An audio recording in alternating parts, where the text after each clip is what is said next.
Okay, so this is lesson 2.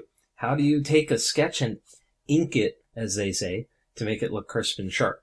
You can just draw the lines in like you used to do on paper with a dark pen or what have you, but of course we have undo and the eraser tool, so we can make it look perfect if we give it enough time. But the thing is, it takes a lot of time unless you're already a pretty practiced artist. Yeah, you can make it look good, but you're not going to make it look as good as a vector without some serious effort. The thing is, smooth lines aren't the only advantage to vector art. Unlike Photoshop, where you might be able to shrink an image and still have it look good, if you try to take a small image, even one you shrunk before, and make it large, you can't. It's going to be blurry and bad. But with vectors, you can. You can make it as small, as big as you want, stretch it, do whatever you want. It'll always look perfect. So how do you vector? Well, there's 3 main ways. First is to use the brush tool, just like in Photoshop. You'll need to find a guide how to set the brush to be pressure sensitive, since the default isn't. But after that, it's just like inking in Photoshop, with 2 important differences. The first is as you draw, every line that you draw becomes more smooth and more crisp automatically without effort, which is a really huge advantage. The second is when you make a beautiful line and you want to keep it, but it's just a little bit off.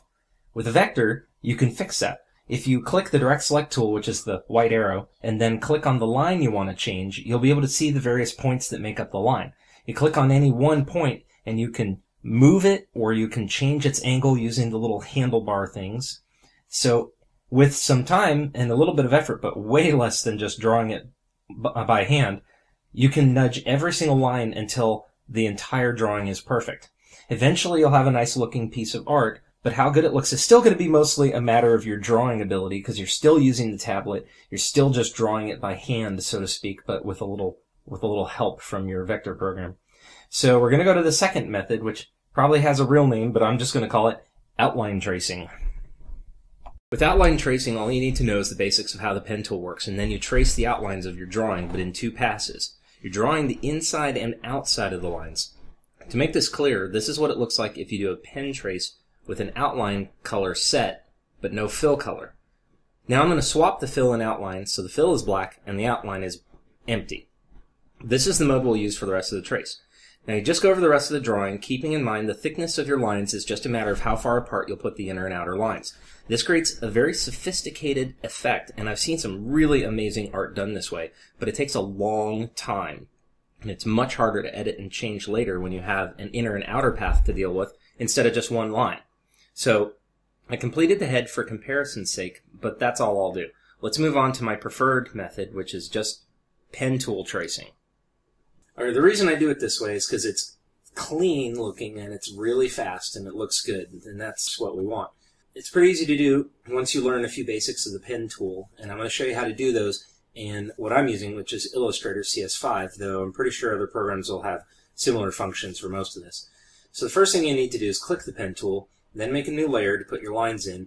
You rename the layer if you want, and I usually would, but not for this tutorial, and then pick a color that's easy to see. Whatever color you pick here is what the lines will look like, and I usually use orange because it shows up on light or dark colors, so that's kind of my default. So to use the pen tool, first you're going to choose a point on your drawing. You're going to click to put down a point. Then you pick a second point and click there, but hold the mouse button.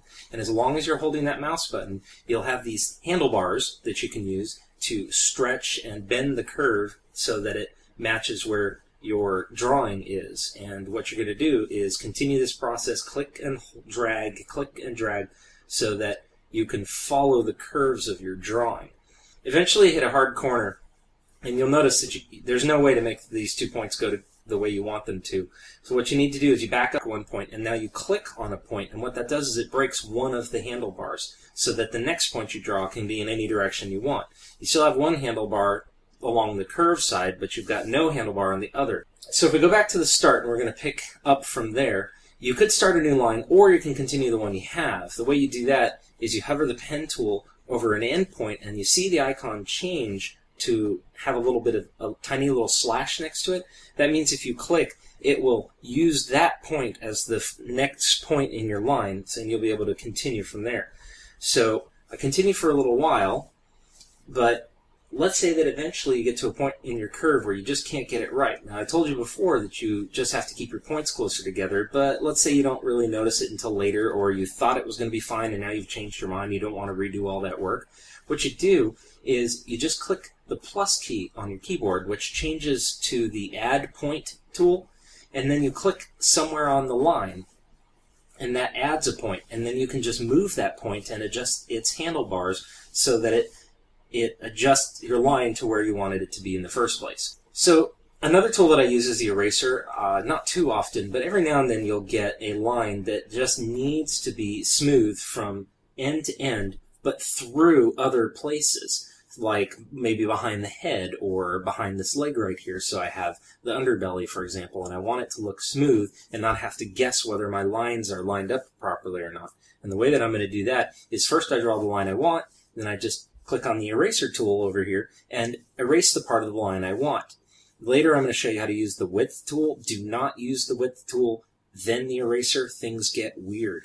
Always erase a unbended line, a line that has not been messed with yet as far as the width tool is concerned. Just a little tip for you there, and we'll get to that in a minute. Let's say that you're drawing a nice curve and you like it, but you're not going to be able to make the next curve on the line work properly, so you can just click the point to break the handlebar and then draw from there. You're not making a corner this time, but this way you can make a tighter curve all of a sudden. The problem is that if you look at it, you can see the bump in the curve. It's not smooth anymore. So the way that I'm going to fix that is you point at the point that has the broken handlebar and click on it, and there's a Convert Anchor Point button at the top that will give you both handlebars again. Now, Illustrator's not going to be able to keep the line perfect the way it was, so you probably have to adjust it a bit, but that way you can put the curve back the way it was and it'll be smooth. And for places where you've done this and the bump is more noticeable, you'll definitely want to. Now, something advanced that helps a lot, but this is a really hard tip to find. It took me a long time to figure out how to do this. But let's say you need a corner point that has two distinct handlebars that go in two different directions. And here's how that would happen.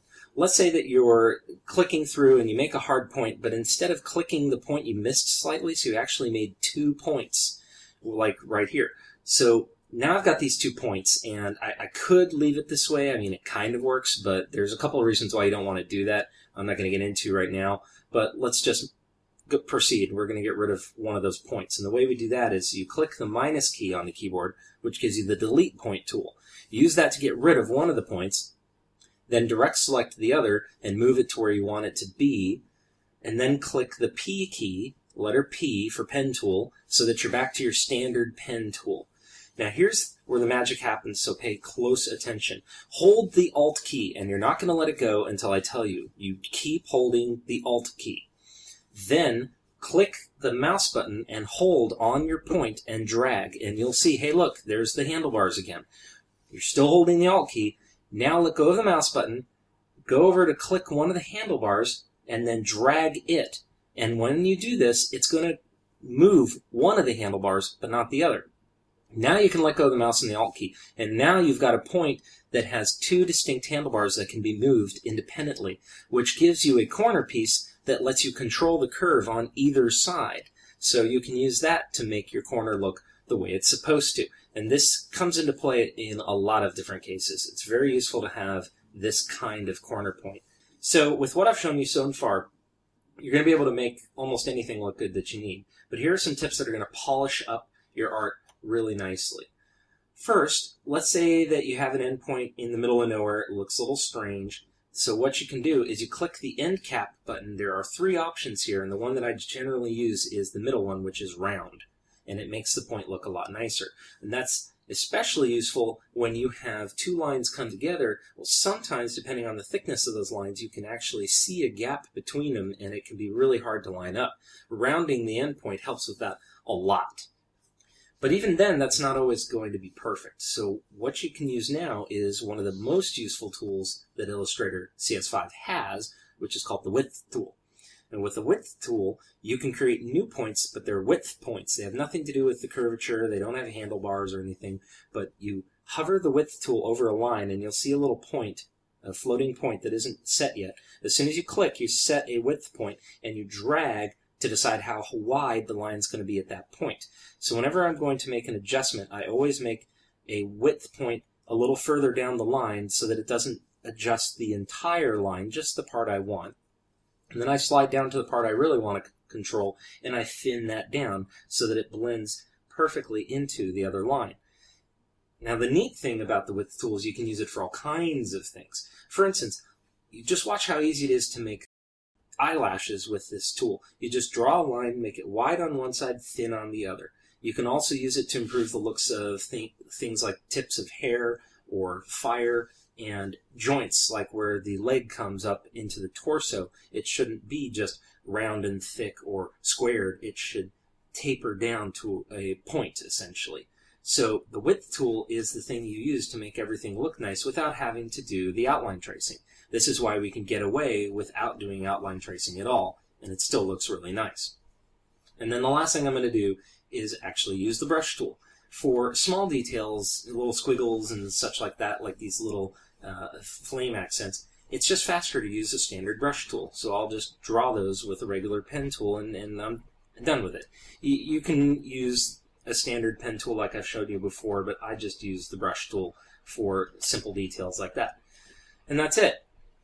Using a combination of the tools I just showed you, you can trace over your drawings as closely, as loosely as you want until you're satisfied that it looks nice. If you see something that bothers you along the way, you can fix it by moving the line or changing the endpoints or changing its thickness, adding new points, deleting points. Everything that I showed you, you'll be able to make it perfect. And after you do it a little while, it gets really fast and really easy to do. So when you're done, you've got a crisp-looking piece of art and you're ready for the next lesson, which will be coming up next on how to color your artwork. See you soon.